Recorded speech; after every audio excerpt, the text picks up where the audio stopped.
Arquivo de riqueza número 4. As pessoas ricas pensam grande. As pessoas de mentalidade pobre pensam pequeno. Num dos seminários, havia um professor instrutor que aumentara o seu patrimônio líquido de US$ 250.000 para US$ 6 milhões em apenas 3 anos. Quando lhe perguntei qual o seu segredo, ele disse: tudo mudou a partir do momento em que comecei a pensar grande. Considere a lei dos rendimentos. A sua remuneração se dará na proporção direta do valor que você agregar, de acordo com o mercado. Princípio de riqueza. Lei dos rendimentos. A sua remuneração se dará na proporção direta do valor que você agregar, de acordo com o mercado. A palavra-chave é valor. E é importante conhecer os 4 fatores que determinam o seu valor no mercado: oferta, demanda, qualidade e quantidade. A minha experiência diz que o fator que representa o maior desafio para a maioria das pessoas é a quantidade. Ele corresponde simplesmente a quanto do seu valor você realmente agrega ao mercado? Outra maneira de dizer isso é quantas pessoas você atende ou atinge. No meu negócio, por exemplo, há instrutores que preferem ensinar a pequenos grupos de 20 pessoas de uma vez, outros que se sentem confortáveis com 100 ouvintes na sala. Outros que gostam de um público de 500 participantes, e outros ainda que adoram plateias de 1.000 a 5.000 pessoas ou mais. Há diferença de rendimento entre esses instrutores? Pode acreditar que sim. No começo desse livro, mencionei que fui proprietário de uma cadeia de lojas de equipamentos de ginástica.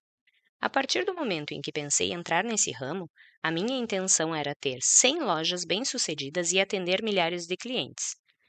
A minha concorrente, que começou 6 meses depois de mim, tinha a meta de possuir uma única loja de sucesso.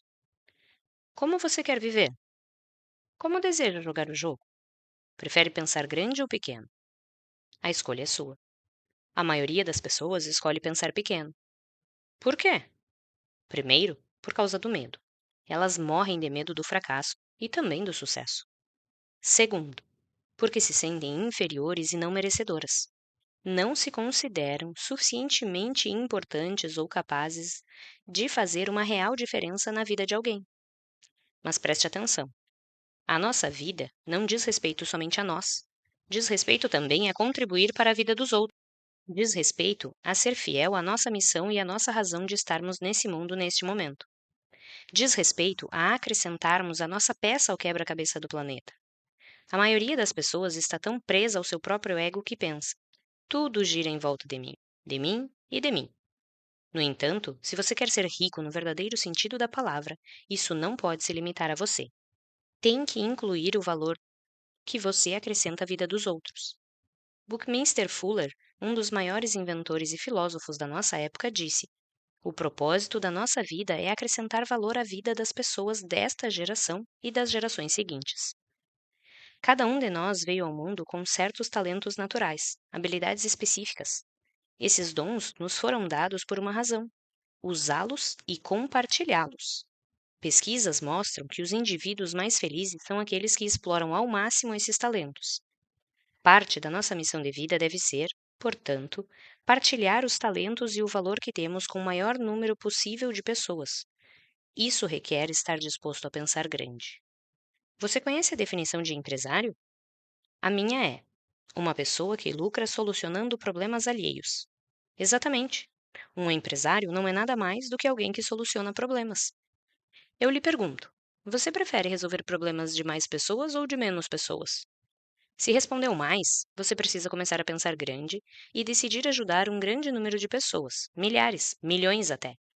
O efeito disso é que, quanto mais gente você auxiliar, mais rico ficará nos planos mental, emocional, espiritual e, por fim, financeiro.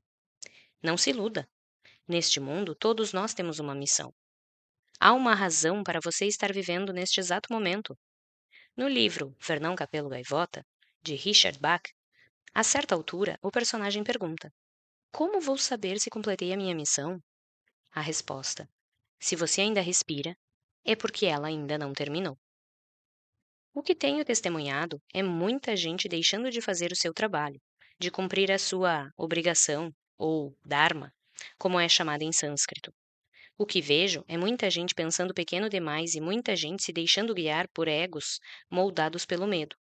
O resultado é muita gente abrindo mão de viver à altura do seu potencial, tanto em termos da própria vida quanto da sua contribuição para os outros. Tudo se resume ao seguinte: se não for você, quem será? Volto a dizer: cada um de nós tem um propósito exclusivo na vida. Suponha que você seja um investidor que compra imóveis para alugá-los e ganha dinheiro com o fluxo de caixa e a valorização. Que ajuda você está prestando?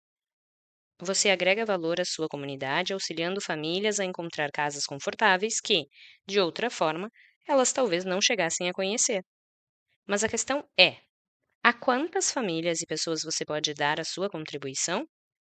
A sua intenção é ajudar 10 em vez de uma? 20 em vez de 10? 100 em vez de 20? É isso o que eu quero dizer com pensar grande. Em Um Retorno ao Amor, a escritora Marianne Williamson expôs a questão da seguinte maneira: você é filho de Deus.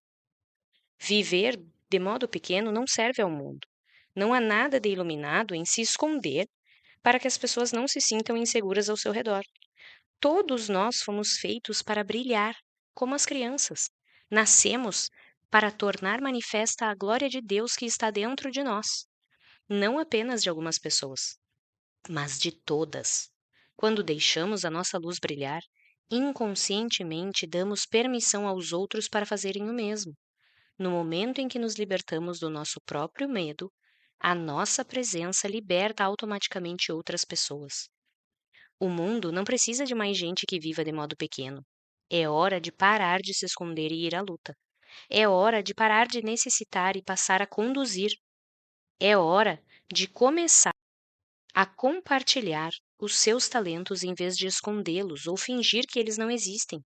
É hora de dar início ao jogo da vida em grande estilo. No fim, pensar e agir pequeno só leva a uma vida de sacrifícios e insatisfação.